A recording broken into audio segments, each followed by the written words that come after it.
The Justice Department released a batch of previously unreleased documents from the Epstein files that include notes from FBI interviews with a woman who says she was assaulted by President Trump as a minor.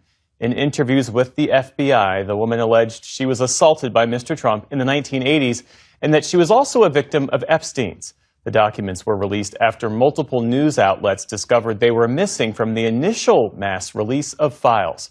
For more, we're joined now by our Justice correspondent, Ali Rogan. So, Ali, tell us more about what's in these documents. Jeff, these documents are known as 302 files. They're summaries of 3 interviews the FBI conducted with this accuser, in which she alleges that Epstein brought her to meet Trump sometime between when she was age 13 and 15. She details in very graphic terms Trump's alleged sexual assault against her and how she fought back. She also says she had 2 additional interactions with Trump, but before she expanded on that any further, she asked if she could go on to another subject. During the last interview with the accuser, the FBI asked if she would be comfortable sharing more about her contacts with Trump. She said at the time that she didn't know what the point would be when there was a strong possibility nothing could be done about it, and it's unclear, Jeff, if there was any additional follow-up after that last interview. Why weren't these documents initially released? These 3 summaries are actually part of a set of 4, and that other document was released as part of that initial major tranche we saw in late January.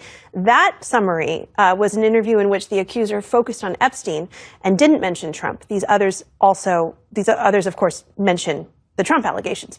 Reporters caught this discrepancy because descriptions of all 4 summaries of the interviews were included in a list that was given to attorneys for Epstein co-conspirator Ghislaine Maxwell.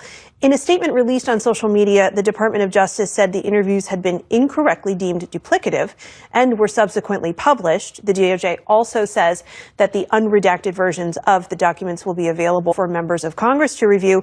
But reporters have noted that even still, there are additional documents that remain missing.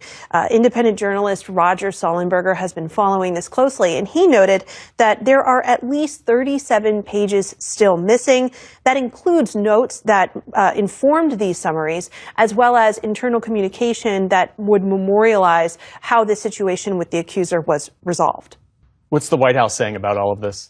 White House Press Secretary Caroline Leavitt put out a statement in which she calls the accusations completely baseless, and she says they come from a, quote, sadly disturbed woman who has an extensive criminal history. If the accuser is unidentified, how would she know that to be true? There are some details in the summaries of these interviews in which the accuser talks about her arrests as a minor. While these allegations remain uncorroborated, there is new reporting, Jeff, tonight from Julie K. Brown of the Miami Herald, who's broken much of the Epstein story, saying that DOJ officials who spoke to this woman found her to be credible and that they wouldn't have interviewed her 4 times if they didn't.